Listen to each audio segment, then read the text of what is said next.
Captain Flameheart returned over 11 months ago following the results of the Sea of Thieves adventure, Return of the Damned. While many of you probably have no fucking clue who that is, since he hasn't been mentioned since then, he is the de facto leader of the Reaper's Bones and aims to spread his belief of dominance and power. He believes the pirate's life to be about taking whatever you want, when you want, and the Sea of Thieves has become weak in its last 20 or so years. We've now been told that he isn't going to make a physical appearance in game until 2024, so we have another 3 months to wait at the earliest to see what will happen, but we have been promised something special for this. Moreover, Mike Chapman, the creative director, has mentioned it was delayed due to the team needing to get their gameplay right, which would suggest some element of gameplay is coming with the return. I do wonder if January will be the actual return, as we were promised content for each month for Season 10. As Season 10 is not ending until mid-February, there is an open slot available in January, as we only know each month's content until December. So what could happen when Flameheart returns in 2024? Let's go over it.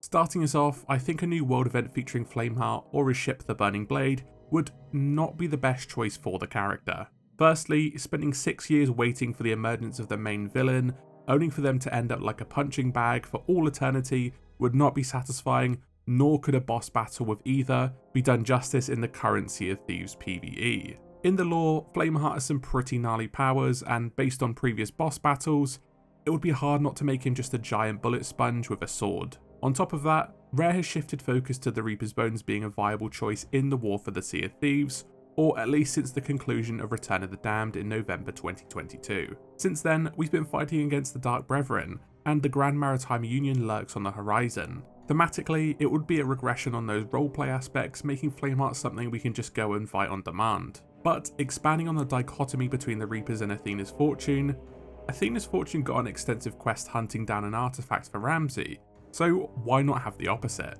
It's no secret that the Reaper's Bones have been superseded by the Servants of the Flame as a PvP faction.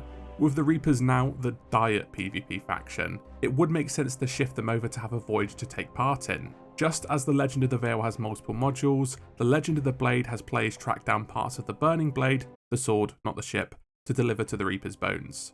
With 4 modules to choose from, players could take part in 3 modules per voyage, obtaining a shard of the sword in each section. One module could see players meeting with the Servant of the Flame to bury relic caches, temporarily summoning the Sea of the Damned into the Sea of Thieves, and the ancient priests that protect a part of the sword. Think of this as a mirror of Belle's quest in Legend of the Veil, with the AI threats and companions swapped round and having to bury the relic caches at specific locations instead of lighting the flames. Another module could be obtaining a Reaper's chest that spawns on the map at a random island, then having to deliver that to Humorous on a different island, marking players on the map when they sail from Island 1 to Island 2. Humorous then opens the chest at the end for some loot and the second piece of the Burning Blade. Module 3 could be another version of the Shipwreck Graveyard, but has Reapers dive down to a shrine to recover a piece of the sword, where the Sirens have claimed it from a sunken Athena convoy. The shrine would then have the same loot as it normally does. Lastly, players would have to head to a tornado on the map, just like Legend of the Veil, but instead of defeating forts, it would be a fight against multiple Athena ghost ships, with the Morningstar and the Black Witch as sub-bosses. Defeating them would reveal the ghost of the Magpie's Wing crewed by Ramsey, where he uses the Veil to call upon ancient ships from the Sea of the Damned. The Magpie's Wing is large and slow, but has more cannons, similar to the Dutchman boss fight. Completing the event has the blade parts taken away from you by the ghostly visage of Stitcher Jim to be delivered to Flameheart himself. Obviously, each area would have loot pieces that can be sold to the Reaper's Bones, with some exclusive loot just like the Legend of the Veil, and some Reaper's chests and bounties for your trouble. Just like the Legend of the Veil, there are some new items to earn. The Servant's Mask, Jacket, Gloves, Boots, Trousers, and Belt are all available to earn from this, with the hat being unlockable as a skeleton head for the Skeleton Curse. Finally, the Silverblade figurehead would be available too. I'm going to pinch this skeleton concept. The Masked Renegade Bones would also be awarded for completing all commendations for this. Credit goes to Skeleton Bro 3189 for creating these wonderful concepts. I think this would be an awesome voyage that encourages PvP and is just different enough to feel like a brand new voyage, but I doubt Rare would make an entire voyage to celebrate the return of Captain Flameheart. So what about some smaller changes then?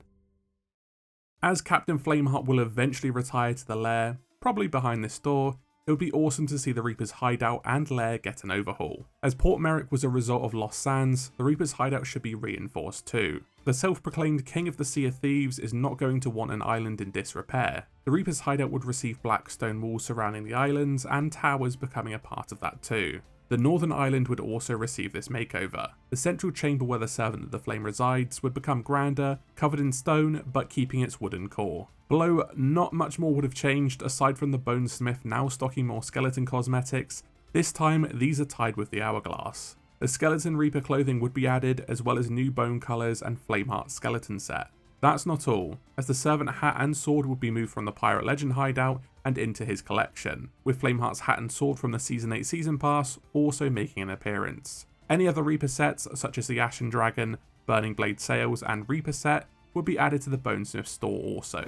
New Hourglass rewards would be the aforementioned Skelly cosmetics for 200 to 300, Flameheart's jacket, gloves, boots, trousers and peg leg for 300 to 400, level 400 to 500 would be the Ashen Lord bones, head, torso and legs, then 500 to 1000 would be the Burning Blade figurehead, hull, wheel, cannons, capstan, flag, crest, captain's chair, rug and table every 50 levels. While the Guardians of Fortune need more rewards too, I do think they would come later. Just servants would get them first as a reward for winning Return of the Damned. With that being said, I think the most likely thing to happen when Flameheart does come back is some changes to the Reaper lair or hideout and the Burning Blade cosmetics to be finally released. As for his grand return, I do think this will link in with the Briggsy Temple voyage that was teased around a year ago and won't be out until next year at the earliest. There will clearly be a struggle for the Sword of Souls since Athena's Fortune have it now, and it should end up in Flameheart's hands since Athena has two of the most powerful artifacts in the Sea of Thieves, making the conflict have no stakes. Oh, and this was basically teased in the 5th Orb teaser from last year. But the question remains, what do you want Rare to do to usher in the return of Captain Flameheart? Please let me know down in the comments. Like and subscribe if you haven't already. Thanks again for watching, and as always, I'll see you in the next video.